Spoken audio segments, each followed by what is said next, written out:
राज्यामध्ये 6 आयएएस अधिकाऱ्यांच्या बदल्या, नागपूर, जळगाव, नांदेड, पालघर आणि गडचिरोलीमधील अधिकाऱ्यांच्या बदल्या, आंचल गोयल यांची मुंबईच्या जिल्हाधिकारीपदी नियुक्ती. ठाणे जिल्हा परिषदेचा 108 कोटींचा अर्थसंकल्प सादर. ठाणे ग्रामीण भागामधील लोकांच्या कल्याणासाठी अर्थसंकल्प.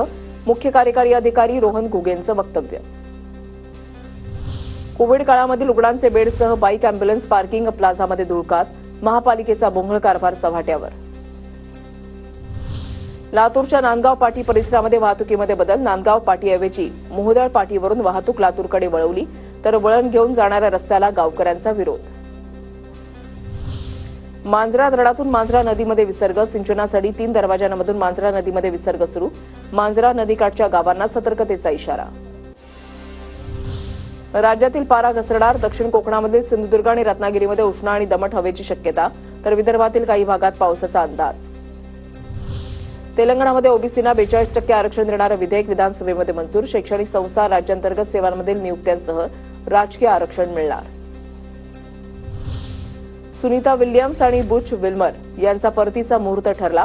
सुनीता विल्यम्स मध्यरात्री 3:30 वाजता उतरणार. युद्धबंदीच्या काळातही इस्रायलचे गाझामध्ये हल्ले. हवाई हल्ल्यामध्ये 200 जण ठार, 300हून अधिक जण जखमी. लेबनॉन, सिरियामध्येही बॉम्बस्फोट.